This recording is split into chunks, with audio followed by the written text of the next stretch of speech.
saudaraku, selamat hari Minggu. Menikmati kebaikan Tuhan. Angkat suaramu nyanyi bagi Dia, sebab Dia layak terima pujian kita. Amin. Oh yeah. Mari bertepuk tangan bagi Dia. Sing with me, come on.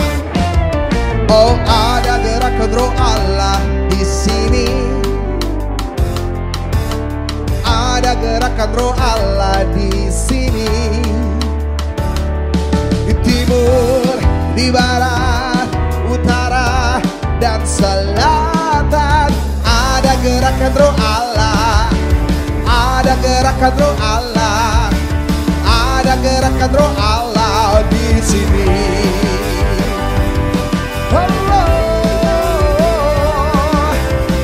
Bersukacitalah, sing with me, katakan, oh ada gerakan roh Allah di sini. Oh, ada gerakan roh Allah di sini. Di timur, di barat, utara, dan puji Tuhan, shalom. Berapa banyak saudara bersuka cita pagi hari ini, boleh lambaikan tangan saudara dan beri kemuliaan bagi Yesus Tuhan kita. Haleluya. Firman Tuhan berkata di dalam Yesaya 33 ayat 5, Tuhan adalah tinggi luhur sebab Ia tinggal di tempat tinggi. Ia membuat Sion penuh keadilan dan kebenaran. Hari ini kita mau bersama-sama meninggikan nama Tuhan. Hari ini kita mau bersama-sama meninggikan satu nama, yaitu Yesus Kristus Tuhan. Saya menjemput kita semua bangkit berdiri.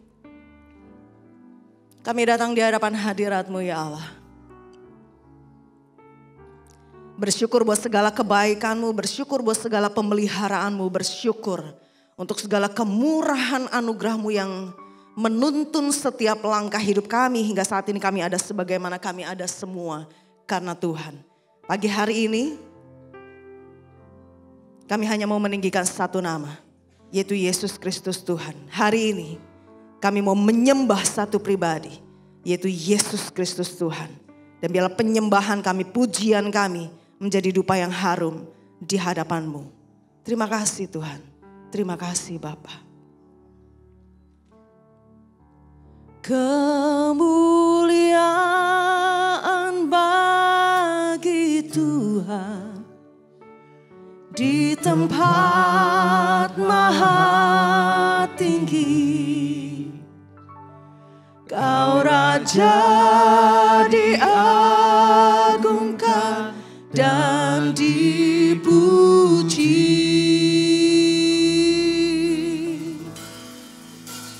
Datanglah kerajaan-Mu, jadilah kehendak-Mu. Suruh bumi penuh kemuliaan-Mu.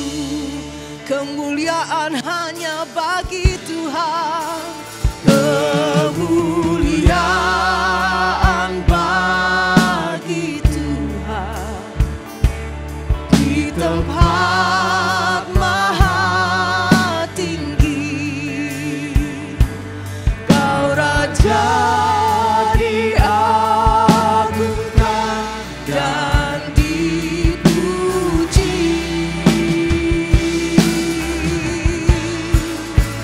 Datanglah kerajaan-Mu,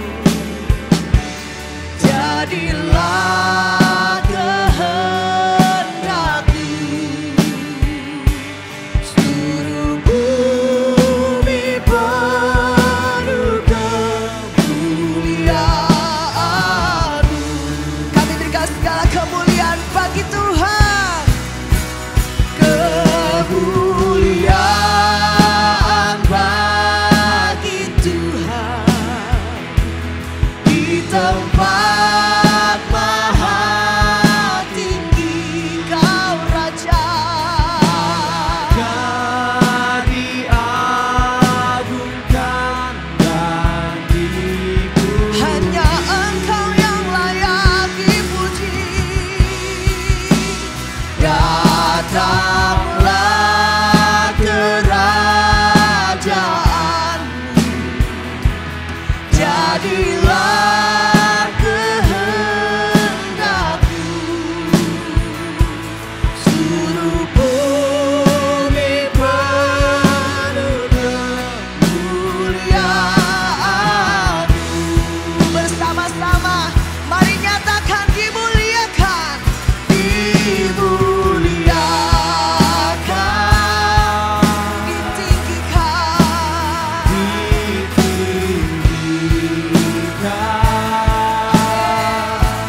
Jauhkanlah daripada kami Tuhan, mulut yang meninggikan Engkau tetapi hati yang menjauh daripadamu.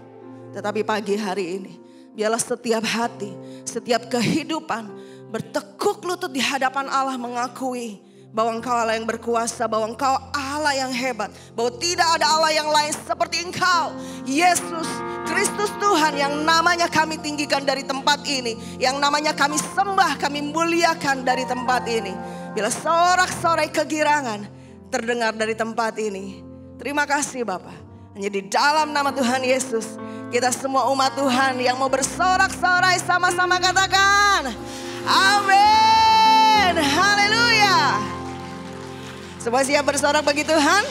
Boleh kasih tos ke kanan kirinya, katakan mari bersorak bagi Dia, Raja segala raja.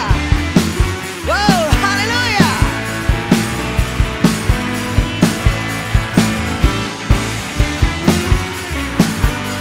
Kami datang ke bait-Mu Tuhan. Datanglah ke bait-Nya dengan hati bersyukur, ke dalam pelataran-Nya dengan hati bersuka rasakan dan lihatlah betapa baiknya Tuhan bagi yang berlindung padanya. Akan bersorak-sorai, akan bersorak-sorai, sama-sama bersyukurlah kepada Tuhan, sebab Ia baik, bahwasanya untuk selamanya kasih setia-Nya. Bersyukurlah kepada Tuhan, sebab Ia baik, bahwasanya untuk selamanya kasih setia-Nya. Yeah. Sekali lagi, datanglah ke bait-Nya dengan hati bersyukur, ke dalam pelataran-Nya dengan hati bersuka rasakan dan lihat. Kami melihat kebaikan-Mu Tuhan, bagi yang berlindung padanya. Mari bersorak, akan bersorak-sorai, akan bersorak-sorai. Bersyukurlah kepada Tuhan, sebab Ia baik, bahwasanya untuk selamanya kasih setia-Nya. Bersyukurlah kepada Tuhan, sebab Ia baik, bahwasanya untuk selamanya kasih setia-Nya. Kami bersyukur buat kebaikan-Mu Tuhan.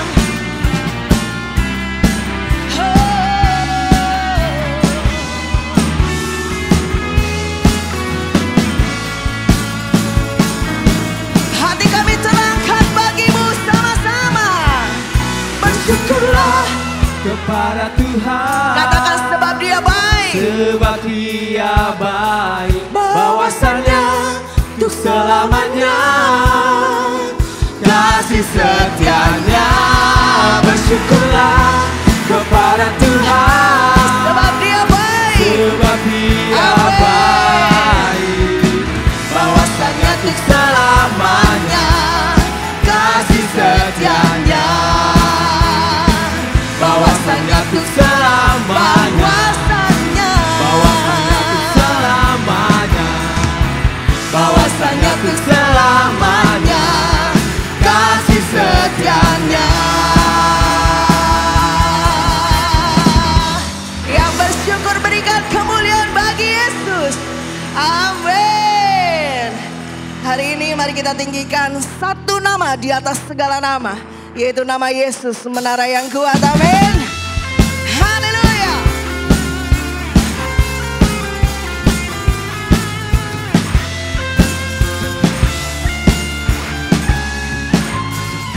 Bersama-sama Bangkit, serukan nama Yesus.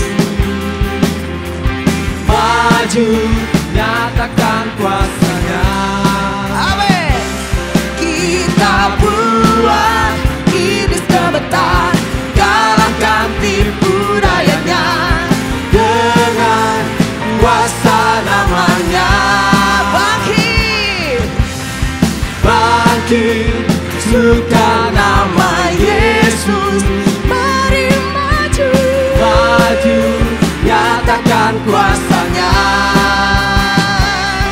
Kita buat iblis gemetar, kalahkan tipu dayanya dengan kuasa namanya.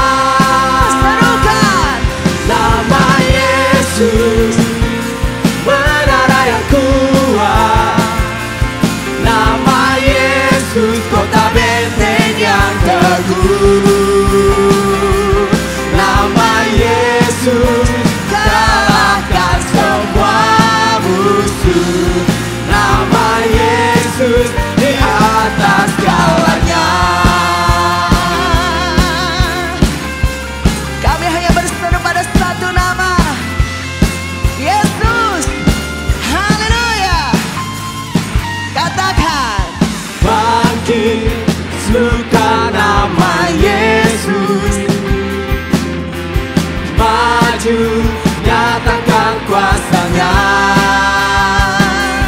Kita buat iblis gemetar, kalahkan tipu dayanya dengan kuasa namanya. nama Yesus. Nama Yesus, menara yang kuat.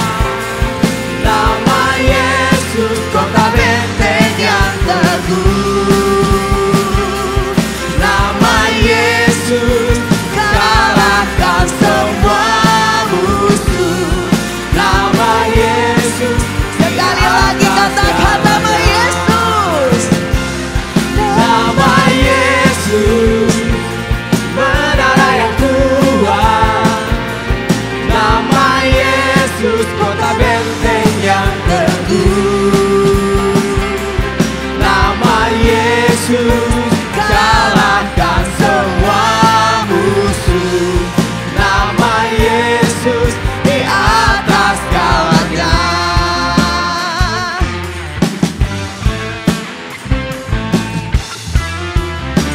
Biarlah namamu ditinggikan Tuhan. Haleluya.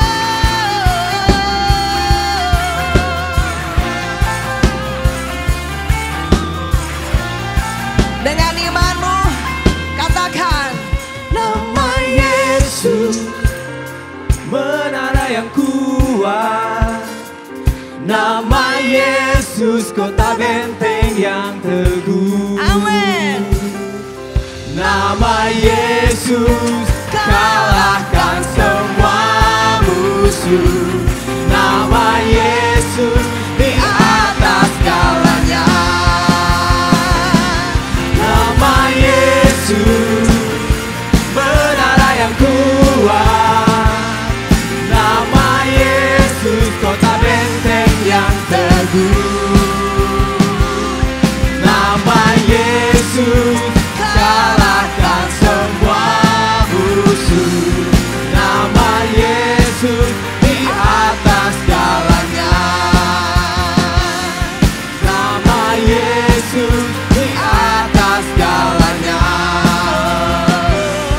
Nama Yesus, di atas segalanya.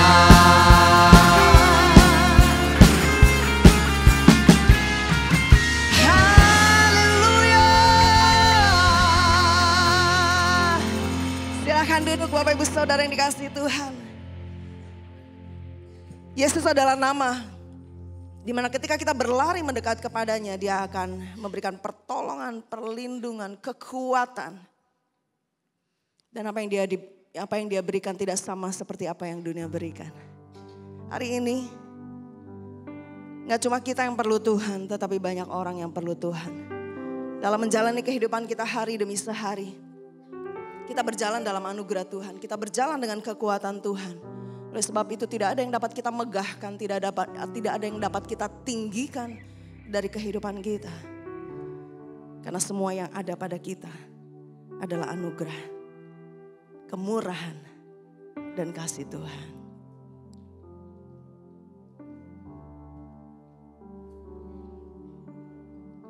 Kemanakah kami mencari kasih sejati? Kemanakah kami berseru saat badai datang menderu?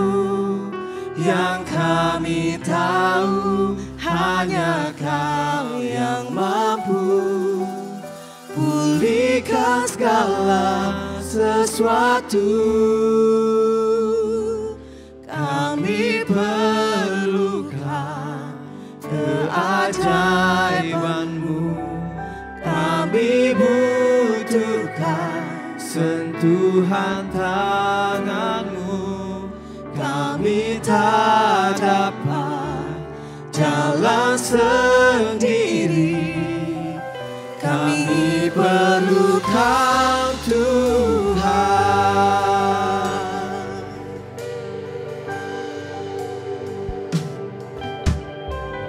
Kemanakah kami mencari kasih sejati? Kemanakah kami berseru saat badai datang menderu? Yang kami tahu hanya Kau yang mampu pulihkan segala sesuatu. Kami perlukan keajaiban-Mu, kami butuhkan sentuhan tangan-Mu. Kami tak dapat jalan sendiri, kami perlukan Tuhan. Kami perlukan keajaiban-Mu, kami butuhkan sentuhan tangan-Mu.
Tuhan memberkati, Tuhan penyembuhku, Tuhan pemulihku. Engkau Tuhan memberkati, Tuhan penyembuhku, Tuhan pemulihku. Mari berikan sorak-sorai pada Tuhanmu pada pagi hari ini. Mari berikan sorak-sorai. Mari berdiam diri sejenak di hadapan Tuhan. Tuhan, Engkau yang menyembuhkan kami. Engkau yang memberkati hidup kami. Engkau berfirman maka segala sesuatunya jadi dalam hidup kami. Tuhan, pagi ini kami yang datang ke tempat ini kami tahu bukan satu kebetulan, tapi merupakan bagian dari rangkaian rencana Allah yang indah dalam hidup kami. Kiranya Engkau ya Tuhan yang mau berbicara pada umat-Mu, berbicara melalui hamba-Mu, sembunyikan hamba-Mu di belakang salib-Mu yang suci, sehingga pada akhirnya bukan lagi hamba-Mu, melainkan Kristus Yesus yang dapat dijumpai di dalam firman-Mu. Berbicaralah Tuhan kepada kami, karena kami mendengarkan-Mu. Demi Kristus Yesus Tuhan dan Juru Selamat, majikan yang agung dalam hidup kami, kekasih yang sejati dalam hidup ini. Kami berdoa, kami mengucap syukur. Kami sambut firman Tuhan. Haleluya, haleluya. Semua yang mengasihi Tuhan sama-sama kita katakan. Amin. Tuhan Yesus memberkati. Sebelum duduk, Bapak Ibu boleh lihat ke kiri kanan. Berikan tos sekali lagi pada kiri kanan. Gitu ya. Katakan shalom. Gitu ya. Bilang sama dia, kamu kelihatan keren banget pagi hari ini. Setelah itu Bapak Ibu boleh duduk di dalam hadirat Tuhan.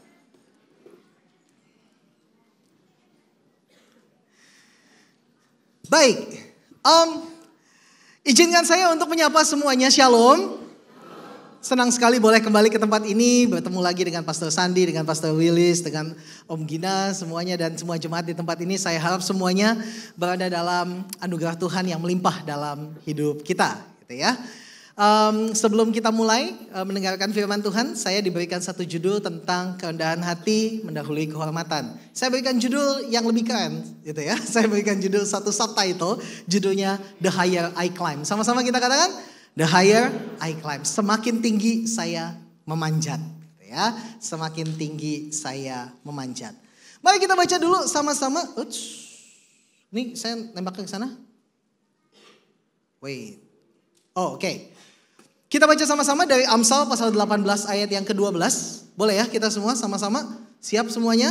Kita baca 1, 2, 3. Tinggi hati mendahului kehancuran, tetapi kerendahan hati mendahului kehormatan. Boleh sekali lagi dengan suara yang lebih antusias. 1, 2, 3. Tinggi hati mendahului kehancuran, tetapi kerendahan hati mendahului kehormatan. Simple. Tinggi hati sama dengan kehancuran, rendah hati sama dengan kehormatan. Amsal mengajarkan kita tentang hal yang obvious. Sesuatu yang pasti. Bahwa sombong pasti hancur dan rendah hati adalah pintu menuju kehormatan. Hal itu sama obviousnya dengan kalau kita lapar maka kita akan makan. Kalau haus kita minum. Lelah kita tidur. Kalau jatuh cinta, itu bisa beragam ternyata ya gitu. Namun sepertinya kesombongan adalah penyakit batin yang dibawa turun-temurun sampai dengan hari ini. Satu penyakit batin, tidak ada orang yang tidak sombong. Atau setidaknya tidak ada orang yang tidak pernah sombong. Betul gak? Boleh lihat kiri kanan sekali lagi gitu ya. Pandangi wajahnya baik-baik gitu ya. Kasih dia senyuman gitu ya. Lalu bilang gini sama dia, saya tahu kamu dulunya kayak apa gitu ya. Gitu. Saya tahu bahwa kita semua di sini pasti pernah sombong dalam satu waktu dalam kehidupan kita. Tapi ketika kita mendengar firman Tuhan hari ini kita mau bertobat sama-sama ya Bapak Ibu ya. Betul ya, setuju katakan amin? Amin, yang gak amin merasa bahwa saya masih mau sombong gitu kan ya. Gitu. Nah karena itu izinkan saya untuk bercerita tentang satu kisah gitu ya. Tentang yang namanya tinggi hati dan rendah hati. Kita bercerita tentang Zakheus. Saya beri judul lagi, si pendek brengsek. Lukas pasal 19 ayat yang pertama sampai dengan ayat yang ke-10. Izinkan saya untuk membacakan kisah ini dari Injil Lukas. Ketika Yesus sampai ke tempat itu, ia melihat ke atas, di atas pohon ara. Dan, kok lompatnya jauh banget. Mohon maaf.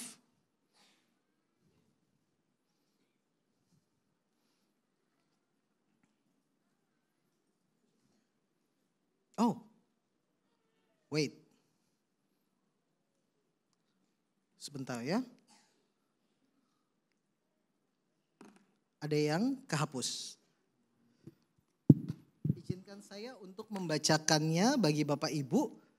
Saya pikir slide-nya ada yang terhapus, tapi gak apa-apa. Saya akan bacakan bagi Bapak Ibu dari Lukas pasal yang ke-10. Lukas pasal yang ke-19, ayat pertama sampai dengan ayat yang ke-10. Perhatikan pada saya saja dulu gitu ya. Saya bacakan begini. Yesus masuk ke kota Yeriko dan berjalan terus melintasi kota itu.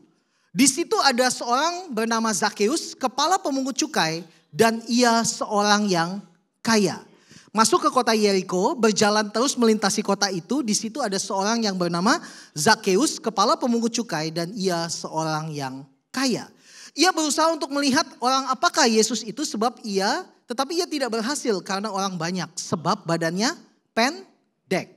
Maka berlarilah ia mendahului orang banyak lalu memanjat pohon ara untuk melihat Yesus yang akan lewat di situ. Ketika Yesus sampai ke tempat itu, balik ke sini ya. Ketika Yesus sampai ke tempat itu,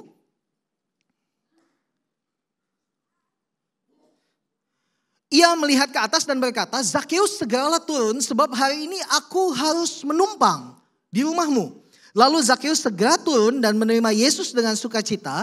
Tetapi semua orang yang melihat hal itu bersungut-sungut. Katanya, ia menumpang di rumah orang berdosa. Tetapi Zakheus berdiri dan berkata kepada Tuhan, Tuhan, setengah dari milikku akan kuberikan kepada orang miskin. Dan sekiranya ada sesuatu yang kuperas dari seseorang, akan kukembalikan 4 kali lipat. Kata Yesus kepadanya, hari ini telah terjadi keselamatan pada rumah ini karena orang ini pun anak Abraham. Sebab anak manusia datang untuk mencari dan menyelamatkan yang hilang. Nah, saya ingin berikan satu gambaran terlebih dahulu tentang kehidupan si pemungut cukai. Lukas menulis kisah Zakheus di Yeriko, salah satu kota terkaya di wilayah Yudea yang menjadi jalur perdagangan utama antara Yerusalem dan wilayah timur Yordan. Kota ini terkenal dengan kebun kurma, balsam, dan rempah-rempah, produk-produk mahal yang menjadi sumber pajak besar bagi Kekaisaran Romawi. Seorang kepala pemungut cukai atau dalam bahasa Yunani digunakan kata arkitelones, seperti Zakheus bukan sekedar pegawai pajak biasa. Ia adalah kontraktor pajak kelas tinggi. Zakheus adalah orang yang mengkoordinir para pemungut cukai lain di bawahnya. Zakheus bukan petugas lapangan melainkan franchisee Kekaisaran Romawi yang mendapat kuasa dari gubernur untuk mengelola wilayah tertentu. Saya berikan gambaran begini. Bahwa Zakheus ini bukan tukang pajak yang di pinggir jalan yang terus lalu kita bayar dengan uang 500-an. Enggak. Dia itu lebih kepada yang mengkoordinir semuanya. Dia adalah mafia. Dia adalah gangster. Dia adalah yang punya wilayah. Nah, di dalam Kekaisaran Romawi mereka menggunakan satu sistem tax farming atau telonion. Pemerintah pusat itu melelang hak memungut pajak di suatu daerah kepada pihak swasta. Si pemenang lelang seperti Zakheus harus membayar pajak di muka. Jumlah yang disepakati kepada pemerintah Romawi, lalu memungut pajak dari rakyat sebanyak-banyaknya untuk menutupi biaya itu sekaligus untuk mengambil keuntungan pribadi. Sistem tax farming ini mendorong penindasan dan eksploitasi. Para pemungut cukai yang menagih lebih dari yang seharusnya menggunakan tekanan militer atau sosial dan bekerja sama dengan pejabat Roma. Yes, mereka kaya dan yes, mereka tidak ragu menindas sebangsanya yang miskin. Nah, saya berikan gambaran begini. Siapa di sini anak-anak muda pemain musik, bantu saya dong satu orang. Boleh maju satu orang? Yang merasa paling ganteng aja. Oke. Nah. Siapa namanya? Elo. Selamat tinggal kasih gitu ya. Oke. Elo, anggaplah dia adalah seorang pemungut cukai. Tukang pajak gitu ya. Jadi saya sebagai pemerintah Roma, saya bilang gini. Pokoknya di sini semua nih mesti bayar uang 10.000 sama saya. Nah ini adalah tukang pajaknya. Yang dia lakukan apa? Dia bilang gini, pemerintah gak usah takut, kamu yang bayar. Dia bayarin semua. Semua di sini dibayarin sama Elo 10.000 per kepala kasih ke saya. Dia baik apa jahat? Baik, baik ya. Ragu-ragu semuanya gitu kan. Gitu. Ini pertanyaan jebakan nih gitu kan. Gitu. Dia baik apa jahat? Baik, so far masih baik. Walaupun yang bilang baik, baik gitu ya. Gitu. Oke, dia baik. Lalu saya dapat uangnya 10.000 per kepala. Semua Bapak Ibu semuanya aman, terkendali. Saya pulang. Lalu hak tadi sekarang dia bisnisin. Dia bisnisnya apa? Dia punya tentara, saya kasih dia tentara, pengawal. Lalu dia bilang gini, oke semuanya yang di sini mesti bayar berapa? 100.000 sama Elo. Karena Elo sudah bayar di muka ke saya. Jadi semuanya sekarang harus bayar 100.000 kepada Elo. Pertanyaannya adalah dia baik apa jahat? Jahat. Tuh jahatnya lebih kencang suaranya. Gitu kan kalau ketika jahatnya lebih kencang. Jadi dia baik apa jahat? Tuh lebih kencang lagi makanya gitu ya gitu. Gitu tentunya hal ini kita gak paham, hal ini kita gak ada sistem seperti ini. Tetapi pada waktu itu seperti itu. Nah Zakheus dia udah tutupin semuanya hutang-hutangnya. Jadi maksudnya adalah semua yang harus dibayarkan pada saya sudah ditutupin. Lalu Zakheus yang membayar, Elo yang bayarin. Bagi saya gak masalah siapapun yang bayarin. Elo kasih ke saya, rakyat urusannya dengan Elo. Jadi dia adalah orang yang jahat ini. Bukan jahat nih, jahat gitu ya. Bukan jahat, jahat. Oke, kita kasih tepuk tangan dulu buat Elo. Thank you Elo ya. Gitu ya. Nah, Lukas menyebut Zakheus itu dibilang gini. Dia sebagai Arkitelones Kaiplosios atau kepala pemungut cukai. Dia seorang kepala pemungut cukai dan dia seorang yang kaya. Hal itu sama sekali bukan pujian, melainkan gambaran moral negatif di mata pembaca Yahudi. Dalam masyarakat Yahudi pada waktu itu, orang seperti Zakheus ini brengsek. Dia kaya, dia sombong, dia ada di atas, terpisah dari semua kawan-kawan sebangsanya. Dia pengkhianat, anjing budukan, dan najis secara religius. Atau persona non grata, a person without grace. Satu orang tanpa kasih karunia. Orang seperti Zakheus ini makan teman sebangsa, tidak mendapatkan makanan, tidak mendapatkan tempat di meja perjamuan. Dia tidak diundang dalam persekutuan, tidak diinginkan di tempat umum, dijauhi di sinagoga.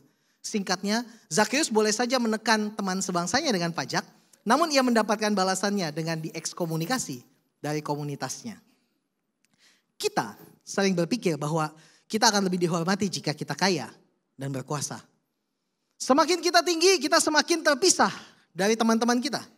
Namun kisah Zakheus ini justru menunjukkan yang sebaliknya, bahwa kekayaan, kekuasaan tidak membawa kepada kehormatan, melainkan pada keterasingan. Itulah sebabnya Amsal menuliskan bahwa kerendahan hati mendahului kehormatan, tapi tinggi hati mendahului kehancuran. Sekali lagi boleh bantu saya untuk lihat kiri kanan, gitu ya. Lalu tepuk pundak orang di sebelah kiri kanannya, bilang sama dia gini, hai teman. Bilang lagi ya, hai teman. Kalau kamu sombong, kamu siap-siap aja gitu ya. Ingatkan dia bahwa kalau kamu sombong, kamu siap-siap aja nanti apa yang akan terjadi. Orang seperti Zakheus dia semakin kaya. Orang seperti Zakheus setiap kali punya prestasi dia semakin dihargai oleh pemerintah. Tetapi dia dijauhi di sinagoga, di rumah ibadat. Dia dijauhi oleh teman-teman sebangsanya. Dan kehidupan si pemungut cukai saya sampaikan begini bahwa tidak ada ayah Yahudi yang waras yang bersedia menikahkan anaknya dengan Zakheus. Hati-hati lo, gak ada yang mau nikahin anaknya ke kamu lo kalau kamu bikin kayak gitu. Tidak ada orang Yahudi yang waras yang mau menikahkan anaknya dengan Zakheus. Tidak ada wanita Yahudi baik-baik yang mau menikah dengannya. Tidak ada pemberkatan untuk acara rumah barunya. Pastor Sandi jangan mau kalau misalnya diminta pemberkatan rumah barunya Elo. Tidak ada doa untuk kesehatannya.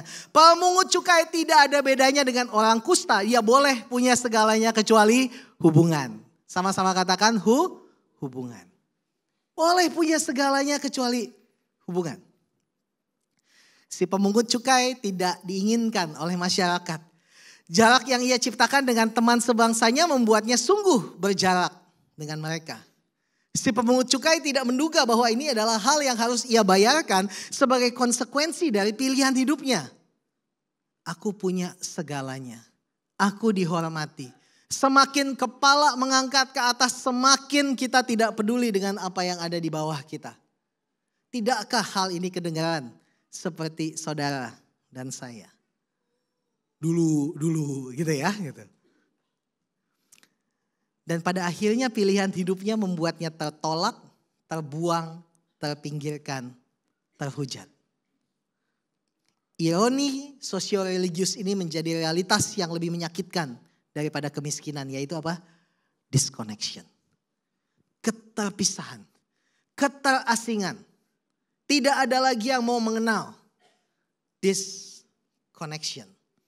Sekalipun disconnection itu membuatnya ditinggalkan sendirian, disconnection itu membuatnya hidup tanpa kehormatan dan tanpa kasih karunia. Namun disconnection itu jugalah yang memberanikannya berlari meninggalkan para pengawalnya menuju alun-alun. Disconnection menyulitkan aksesnya karena tidak ada seorang pun yang memberi tempat pada pria pendek terkutuk itu di lapangan. Mau lihat si rabi pejalan kaki yang kata orang ini famous. Tidak ada satupun yang mau kasih dia tempat di lapangan. Tapi disconnection ini juga membuatnya mengambil langkah drastis memanjat pohon ara untuk melihat Sang Kristus. Disinilah satu gambaran yang mengubahkan paradigma kita. Bahwa si terkutuk memanjat pohon untuk melihat Sang terberkati. Si pendosa memanjat pohon ara untuk melihat Yesus. Kenapa? Karena tidak ada yang mau berikan dia tempat. Tidak ada orang yang mau memberikan dia sini samping gua yuk. Sini berdiri di sini yuk sampingku. Tidak ada yang mau melakukan seperti itu. Kekayaannya, kesombongannya, kepemilikannya tidak membuat dia mendapat tempat di lapangan. Satu-satunya tempat yang dia dapatkan adalah di atas pohon ara. Untuk melihat Sang Yesus. Tidak berani berharap apapun dalam melihat Sang Yesus. Saya bahkan tidak berani membayangkan apa yang di benak Zakheus hari itu. Mungkin aku bisa melihat dia. Tapi tidak pernah terbersit dalam pikirannya bahwa dia melihatku. Dia berhenti untukku. Berbicara padaku. Dia menganggapku manusia. Tidak pernah terpikirkan oleh Zakheus hari itu bahwa Yesus berhenti di bawah pohon ara dan memanggilnya dengan namanya, Zakheus, turun. Aku mau ke rumahmu. Seseorang yang hidup dalam keterasingan yang sedemikian rupa, tidak ada orang yang menyebut namanya, orang semua memalihkan wajahnya untuk ketika Zakheus lewat. Nggak ada yang mau urusan sama dia. Dan Sang Yesus lebih daripada apa yang dipikirkan. Dia berhenti. Dia melihat kepada Zakheus. Mungkin hari ini kita berada dalam satu situasi di mana kita pikir bahwa mungkin kalau kita datang ke gereja Tuhan akan melihat kita. Bapak Ibu Saudara sekalian, Tuhan melihatmu. Bapak Ibu Saudara sekalian, Tuhan melihatmu. Tuhan melihat keterasinganmu. Tuhan melihat penderitaanmu. Bapak Ibu sekalian, bantu saya sekali lagi, lihat kiri kanan, bilang sama orang kiri kanannya, Tuhan melihatmu. Tuhan melihatmu. Dan ketika Yesus memanggil namanya dan makan di rumahnya, hal itu menegaskan penerimaan sosial dan spiritual dari seseorang yang sebelumnya tersingkir. Bagi pembaca abad pertama, peristiwa ini menjadi satu shock naratif di mana bagaimana mungkin Yesus mau mengunjungi rumah si anjing terkutuk ini. Bagaimana Yesus mau makan di rumah orang berdosa? Namun bagi Lukas, keselamatan dalam Injil bukan hanya pengalaman sosial spiritual pribadi, tetapi juga restorasi sosial dan ekonomi. Dan ketika Zakheus mengatakan, setengah dari milikku akan kuberikan kepada orang miskin. Dan dia katakan apa? Kalau ada yang kuperas akan kukembalikan 4 kali lipat. Saya berbicara dengan seorang teman, seorang yang bergerak di dunia finance. Saya tanya begini sama teman saya. Kalau misalnya melihat dari narasi Zakheus ini, semua yang kuperas gitu ya. Setengah dari milikku ku berikan pada orang miskin. Setengah dari yang kuperas. Semua dari orang yang kuperas aku kembalikan 4 kali lipat. Pertanyaan saya adalah, ada berapa sisa duitnya Zakheus? Pernah gak kepikiran kayak gitu? Saya kepikiran kayak gitu. Setengah dari milikku ku berikan. Kalau ada yang kuperas, aku kasih balik 4 kali lipat. Pertanyaannya adalah, berapa sisa uangnya Zakheus? Teman saya yang bergerak di dunia finance bilang, gimana pun juga cara hitungnya Zakheus pasti minus. Benar ya Bapak Ibu ya? Di sini ada yang kerja di bank gitu. Kalau ada teman-teman yang kerja di bank atau nggak usah yang di bank deh, teman-teman Bapak Ibu saudara sekalian yang punya toko, gimana caranya kalau nggak minus? Tetapi apa yang Lukas mau catat begini, di titik ini Zakheus menjadi satu counterpart, satu kisah yang kebalikan dari kisah pemimpin muda yang kaya yang ditulis di satu pasal sebelumnya. Lukas pasal 18 ayat 18 sampai dengan 30. Ada seorang anak muda yang kaya. Kita tahu kisah itu, betul? Ada seorang anak muda yang kaya, dia datang pada Yesus lalu dia bilang apa? Guru yang baik, bagaimana caranya untuk beroleh hidup yang kekal? Lalu Yesus bilang apa? Lalu Yesus bilang, lakukanlah Taurat Musa. Lalu dia bilang bahwa dari kecil pun, dari muda aku sudah melakukan hal itu. Dia gak tahu apa yang dia katakan. Ada hukum Musa, ada 365 hukum Musa. Ada 613 hukum Musa, 365 itu hukum negatif. Yaitu jangan, dan sisanya hukum positif. Dan dia bilang aku sudah melakukannya semenjak aku muda. Lalu Yesus bilang apa? Kurangnya cuma satu. Pergilah, jualah segala milikmu, datanglah kembali, ikuti aku. Si pemimpin muda itu dia mengatakan bahwa dirinya orang baik-baik. Dia udah melakukan semua Taurat Musa dari dia muda. Zakheus adalah mafia berdosa. Tapi si pemimpin muda ini tidak mampu lepas dari hartanya. Tapi Zakheus memberikan semuanya tanpa diminta. Lukas tidak mencatat bahwa Yesus bilang jualah semua hartamu, bagikan pada orang miskin. No. Zakheus menawarkan hal itu pada Tuhan. Lalu si pemimpin muda meninggalkan Yesus dengan sedih. Tetapi Zakheus menyambut Yesus dengan sukacita. Ada satu perbedaan. Kisah ini menjadi satu perbedaan. Bukan bagaimana saudara memulainya. Saudara berpikir bahwa selama ini hidupku baik-baik saja. Aku melayani Tuhan, keluargaku melayani Tuhan. Tapi tanpa sadar kitalah sebenarnya orang yang sombong itu. Kenapa? Karena kita merasa bahwa diri kita lebih rohani. Kita merasa bahwa Tuhan lebih sayang kita. Kita merasa bahwa Tuhan itu mencukupi kebutuhan kita. Tentunya saya diberkati oleh Tuhan. Seringkali tanpa sadar kitalah Zakheusnya. Seringkali tanpa sadar sayalah Zakheusnya. Seringkali tanpa sadar saudaralah Zakheusnya. Dengan demikian hal itu membawa kita kepada satu perubahan. Zakheus yang tadinya berada di tempat yang tinggi, kini menjadi Zakheus yang harus turun. Ketika Yesus melihatnya, Yesus katakan, if you come down, I will come in. Oh kamu mau turun, aku mau masuk. Oh kamu mau turun, aku akan masuk untuk makan bersama-sama di rumahmu. Hari itu ada satu perubahan. Zakheus kehilangan kehormatannya karena penyalahgunaan kekuasaan dan kekayaannya, namun pemulihannya didapat melalui keadilan dan kemurahan hati. Zakheus mencatat perubahan model pertobatan sosial yang radikal dari ekonomi yang eksploitatif menjadi ekonomi yang restoratif. Bapak Ibu Saudara sekalian yang dikasihi Tuhan, Zakheus naik ke atas pohon untuk melihat Yesus. Yesus naik ke atas kayu salib untuk melihat Zakheus. Di dua kayu yang berbeda, kerendahan hati dan kehormatan itu bertemu. Yang satu naik karena rindu, yang satu naik karena kasih. Yang satu datang untuk melihat, yang lain ingin menyelamatkan. Yesus yang berjalan melihat saudara hari ini. Yesus yang berjalan di antara kita pagi ini, melihatmu pagi ini. Kita tidak memiliki apapun yang cukup baik untuk kita sombongkan. Yang ada adalah kesombongan membawa kita kepada kehancuran. Kesombongan membawa kita kepada keterasingan. Dan hari itu Yesus yang melihat dan Yesus yang memulihkan. Mengubahkan Zakheus dari persona non grata menjadi persona grata Dei. Bagi dia yang tidak mendapatkan kasih karunia menjadi seseorang yang dikasihani oleh Allah. Dari orang yang tanpa kasih karunia menjadi orang yang diterima oleh Tuhan.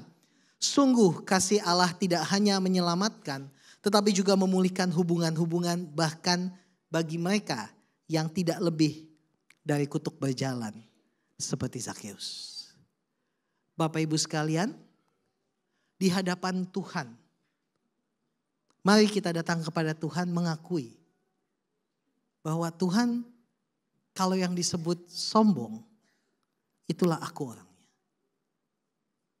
Tetapi semakin aku datang kepada Tuhan, semakin tinggi aku memanjat, semakin dalam aku ditemukan. The higher I climb, the deeper I'm found. Semakin aku memanjat agar orang-orang lain tidak bisa menyentuhku. Tapi Tuhan Yesus melihat. Semua upaya Bapak Ibu Saudara sekalian untuk melakukan apa yang terbaik dalam kehidupan. Yes, and it's good. Tetapi ingatlah bahwa hal itu akan menjadi sia-sia jika kita tidak mendapatkan Kristus dalam hidup ini. Semua hal yang kita kerjakan akan menjadi sia-sia kalau Kristus bukan menjadi senternya. Segala hal yang kita lakukan akan menjadi sia-sia jika bukan karena Tuhan yang memanggil kita. Pada pagi hari ini, mari kita datang kepada Tuhan. Mari kita mengambil waktu. Ketika kita memanjat, kita tahu bahwa Kristus sedang melihat kepada kita. Saya mengundang pemain musik untuk maju ke depan. Kita ambil waktu untuk berdoa bersama-sama. Mari semua jemaat Tuhan, mari kita bangkit berdiri. Kita ambil saat teduh sejenak di hadapan Tuhan. And we're going to worship God. Yes, haleluya, haleluya, haleluya. Haleluya, haleluya. Mari kita nyanyikan lagi pujian, kemanakah aku mencari? Kemanakah kami boleh mencari? Tuhan, pagi hari ini kami datang ke hadapan-Mu. Tuhan, pagi hari ini kami datang bersujud di kaki-Mu. Atau lebih tepatnya Tuhan, pada pagi hari ini kami datang melihat-Mu dari atas pohon ara kami. Kami membawa semua keterasingan kami ke hadapan Tuhan. Kami ingin Tuhan melihat kami pada pagi hari ini. Tuhan, kami bawa semuanya. Memandang-Mu dari atas sini, memandang-Mu dari jauh, mengagumi-Mu dari jauh. Karena kami telah terbiasa sendirian. But not today. Tuhan melihat-Mu. Tuhan berhenti untuk-Mu. Mari nyanyikan bersama-sama saya. Kemanakah kami mencari kasih sejati? Kemanakah kami berseru saat badai datang menderu? Yang kami tahu hanya Kau yang mampu pulihkan segala sesuatu. Mari nyanyikan lagi, jadikan ini doamu pada pagi hari ini.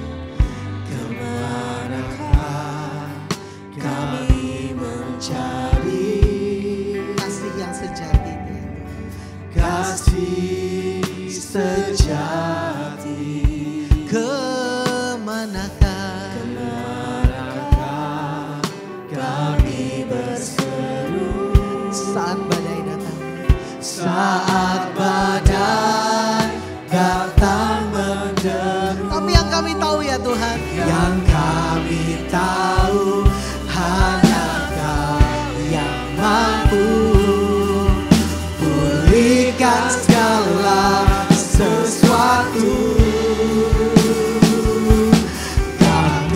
perlukan keajaiban-Mu. Kami butuhkan sentuhan tangan-Mu. Kami tak dapat jalan sendiri. Kami perlu Kau Tuhan. Mari katakan lagi. Kami perlukan keajaiban-Mu. Kami butuhkan sentuhan tangan-Mu. Kami tak dapat jalan sendiri. Kami perlu Kau Tuhan. Bapak Ibu Saudara sekalian dengar baik. Mari kita berperkara pada pagi hari ini. Kesombongan adalah hal yang real dalam kehidupan. Tidak ada satu orang pun di tempat ini yang tidak memiliki kesombongan. Termasuk saudara, termasuk saya. Beberapa dari kita menyombongkan diri karena kita punya usaha yang bagus. Kita punya mobil yang baik, kita punya rumah yang mewah. Beberapa dari kita berpikir tentang, saya punya gelar yang banyak, saya pintar, saya sukses. Beberapa menyombongkan diri, anak saya sekolah tinggi, anak saya cantik, anak saya ganteng. Kita semua punya kesombongan. Namun kesombongan itu perlahan-lahan akan begitu menggerogoti kita. Firman Tuhan mengatakan bahwa kesombongan adalah awal dari kehancuran. Kita selama ini berpikir kalau saya tunjukkan sedikit kelunakan, saya tunjukkan sedikit kerendahan hati, saya tetap masih bisa sombong. Walaupun saya membalutnya dengan kerendahan hati. Tapi pada pagi hari ini yuk kita buka-bukaan di hadapan Tuhan. Tuhan, Engkau yang tahu isi hati kami. Tuhan, Engkau yang tahu betapa kami ada di hadapan-Mu, terbuka di hadapan Tuhan. Mungkin pada pagi hari ini ada yang datang begini. Tuhan, aku sombong. Orang mungkin gak tahu kalau aku sombong. Aku berhasil membungkusnya dengan kerendahan hati. Tapi deep down di dalam hatiku, jauh di lubuk hatiku, aku tahu aku adalah orang yang sombong di hadapan Tuhan. Dan gak enak hidup rasanya seperti orang sombong. Gak enak rasanya. Karena apa yang ku cari kehormatan ternyata tidak menemuiku. Ini hanya satu jalan untuk menuju kehancuran. Tapi hari ini aku diajarkan firman Tuhan. Dan aku tahu Tuhan bahwa aku perlu bertobat dalam hidupku. Aku mau bertobat Tuhan. Jika itu doamu, taruh tangan kananmu di dada. Mungkin juga ada yang berdoa seperti ini. Tuhan, aku terasing ya Tuhan. Aku disconnected dari gerejaku, dari teman-temanku, dari orang-orang di sekitarku. Selama ini aku gak tahu kenapa mereka gak suka sama aku. Selama ini aku pikir itu masalah mereka. Tetapi hari ini aku melihat bahwa ada hubungannya. Bahwa ketika aku merasa terasing, aku merasa disingkirkan, terputus hubunganku dengan semuanya. Aku gak lebih dari orang-orang yang punya segalanya tapi aku gak punya hubungan. Tapi hari ini aku diajarkan firman Allah. Bahwa ternyata hubungan bisa dipulihkan. Hubungan-hubungan bisa dipulihkan, suami dengan istri, orang tua dengan anak, keluarga, teman-teman, rekan bisnis, rekan kerja. Hubungan bisa dipulihkan. Jika kita cukup rendah hati untuk datang pada Tuhan. Jika itu doamu, taruh tangan kananmu juga di dada. Mungkin juga ada yang bilang seperti ini. Tuhan, aku mencari Tuhan dengan sepenuh hatiku. Aku bahkan mau naik ke atas pohon ara itu. Tapi pada akhirnya ketika Tuhan melihatmu, Tuhan sungguh berhenti untukmu. Tuhan berhenti untukmu, Tuhan melihatmu dan Tuhan bilang, come down. Yuk turun. Yuk turun. Kalau kamu turun aku mau masuk ke dalam ke dalam hidupmu. Kalau kamu masuk aku mau masuk ke dalam hidupmu. Ke dalam hatimu. Tuhan hari ini aku diajarkan firman Tuhan bahwa Tuhan merindukan satu pemulihan. Aku gak boleh selamanya terasing. Aku gak boleh selamanya sendirian. Karena Tuhan memanggilku untuk menjadi orang yang menjadi berkat buat orang lain. Jika itu doamu, taruh tangan kananmu di dada. Tuhan, hamba-Mu melihat pada tangan-tangan yang taruh tangan kanannya di dada.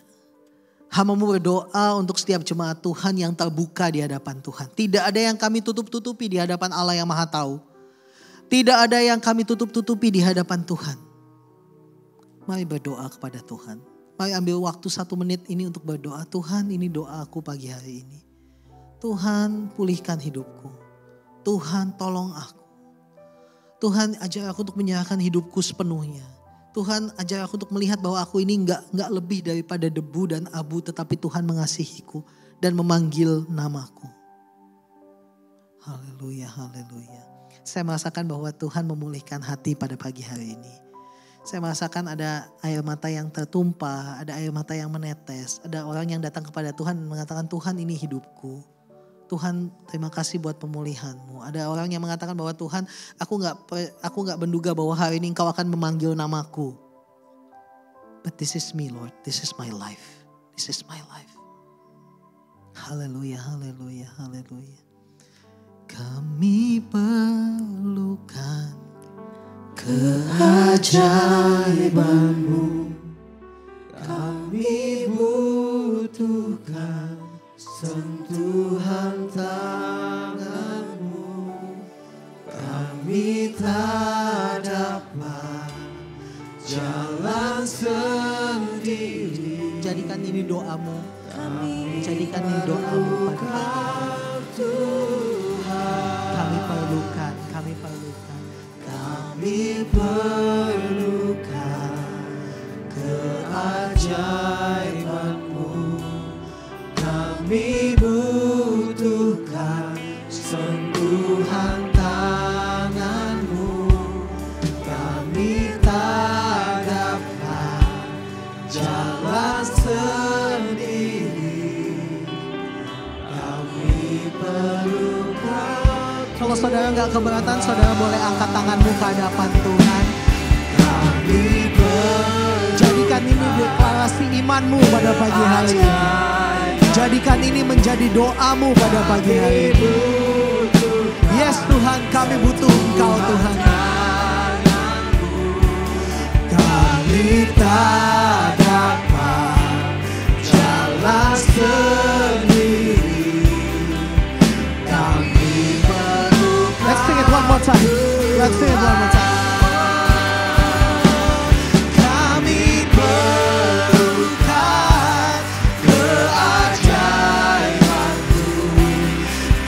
Kami butuhkan sentuhan tangan-Mu. Kami tak dapat jalan sendiri. Kami perlukan. Kami tak dapat jalan sendiri ya Tuhan. Kami tak dapat jalan sendiri. Perlukan. Kami tak dapat jalan sendiri Tuhan. Kami tak dapat jalan sendiri. Kami perlukan Tuhan. Berikan kemuliaan saudara-saudara buat Tuhan Yesus pada pagi hari ini. Saudara yang taruh tangan kanan di dada, dengar baik bahwa Tuhan berhenti untukmu. Tuhan memanggilmu turun dari tempatmu. Tuhan mengatakan, aku mau masuk dalam hidupmu. Aku mau makan dengan kamu. Aku mau menikmati waktu-waktuku bersama denganmu. Sehingga saudara bukan hanya punya hubungan dengan Tuhan, tetapi juga punya hubungan dengan komunitas. Sehingga saudara bukan hanya datang untuk Tuhan, tapi saudara datang bersama-sama mengasihi sesama di gereja dan di luar di masyarakat. Sehingga ketika Yesus masuk ke dalam rumah, maka hidup kita pasti berubah. Ketika Yesus masuk ke dalam rumah, hidup kita pasti berubah. Terima kasih ya Tuhan. Terima kasih Bapak yang baik, hamba-Mu selesai bicara. Tuhan Yesus Kristus yang memulihkan hidup kami, hati kami. Kami percaya Allah Roh Kudus menuntun kami, mengingatkan kami. Setiap kali kami merasa bahwa kami memiliki hal yang disombongkan, kami akan ingat bahwa selalu ada Zakheus. Dan Tuhan Yesus melenyapkannya dari pohon ara. Tuhan Yesus menariknya turun dari pohon ara. Tuhan Yesus memintanya turun dari pohon ara. Dan dia bukan orang yang sama lagi. Saudara bukan orang yang sama lagi. Saudara bukan orang yang sama lagi. Terima kasih ya Bapak yang baik. Terima kasih ya Tuhan. Terima kasih buat karyamu dalam hidup ini. Berkati setiap jemaatmu, berkati tim pastoral di tempat ini, Pastor Sandi, Pastor Siska. Kiranya hamba-Mu berdoa untuk semuanya dan menemukan Kristus di dalam setiap langkah kami. Terima kasih Bapak yang baik. Demi Kristus Yesus Tuhan dan Juru Selamat. Kami berdoa, kami mengucap syukur dan semua yang mengasihi Tuhan sama-sama kita katakan. Amin. Tuhan Yesus memberkati.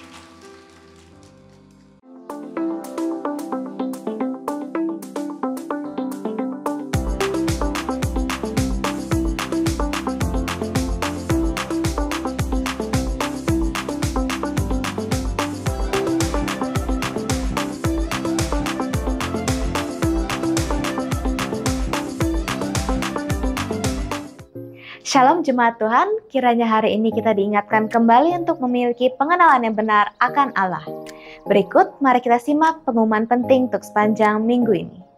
Siang ini, ibadat Teen Sunday Service akan layani oleh Ko Daniel dengan tema Toxic Family. Pada hari Rabu pukul 5 sore, para wanita diundang untuk mengikuti ibadah WBI yang akan layani oleh Bapak Agus Durantes dengan tema Hamba Allah yang Berkenan.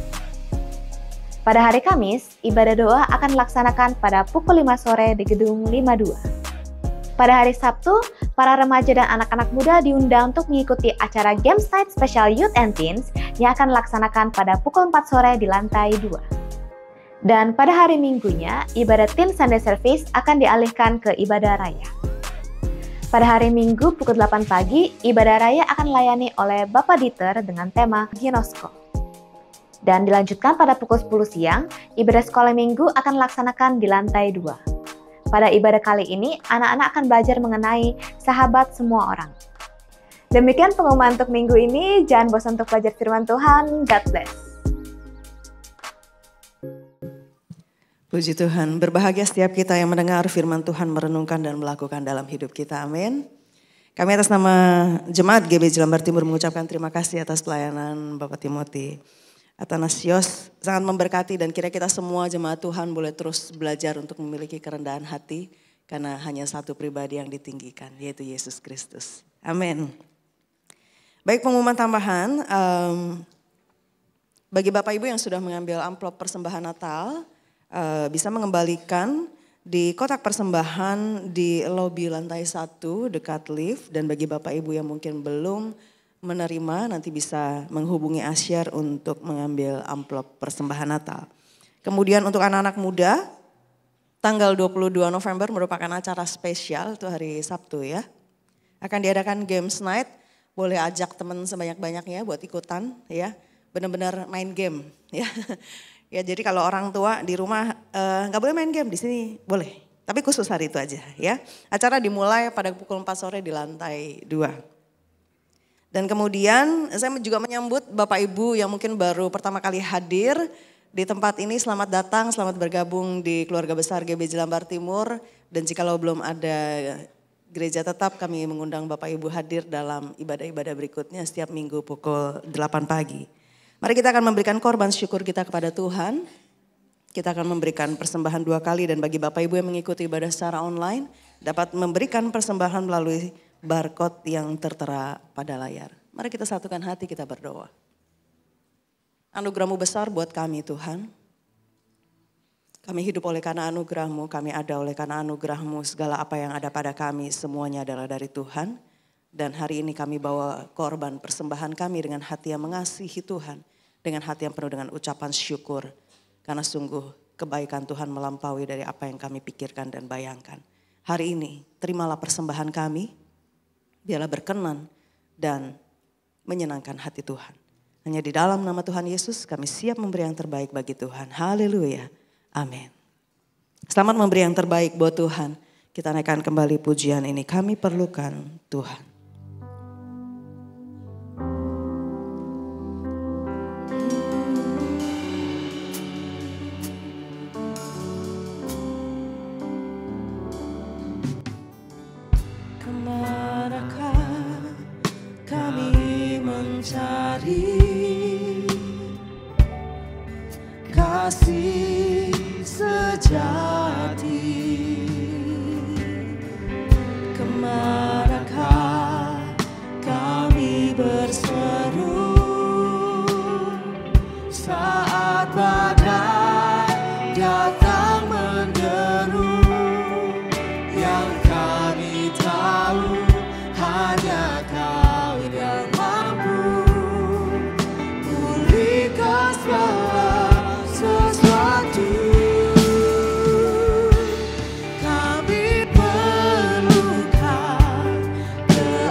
akhir ibadah kami pada pagi hari ini Tuhan.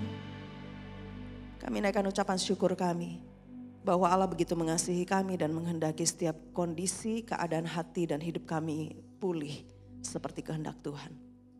Ajar kami merendahkan hati, merendahkan diri di hadapan Tuhan, agar hanya Tuhan yang ditinggikan. Kami berdoa bila pemulihan terjadi atas setiap pernikahan, keluarga, setiap kondisi ekonomi, finansial. Pemulihan terjadi atas setiap hubungan, pemulihan terjadi atas setiap kecakapan, keterampilan kami. Untuk kami boleh hidup menjadi berkat bagi banyak orang. Terima kasih buat kebenaran firman-Mu. Engkau memberkati hamba-Mu, Bapak Timothy Athanasius. Bila dimanapun beliau Engkau tempatkan, nama Tuhan yang ditinggikan dan banyak jiwa dimenangkan. Memberkati keluarga, memberkati segala hal yang dikerjakan Tuhan jadikan berhasil. Kami berdoa buat setiap kami Tuhan. Biarlah Allah mengaruniakan bagi kami kesehatan, kekuatan. Dari hari ke hari kami boleh berjalan bersama Tuhan dan mengandalkan Tuhan menjadi kekuatan kami satu-satunya. Saat ini Bapak Ibu Saudara yang dikasihi Tuhan, arahkan hatimu dan angkatlah kedua tanganmu. Terimalah berkat dari Allah Bapa. Cinta kasih dari Tuhan Yesus Kristus yang telah mati di atas kayu salib. Persekutuan dengan Roh Kudus menyertai, menuntun setiap kita. Mulai dari hari ini sampai selama-lamanya. Amin. Kami memuji kebesaran Tuhan.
Yesus memberkati kita semua.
Belakang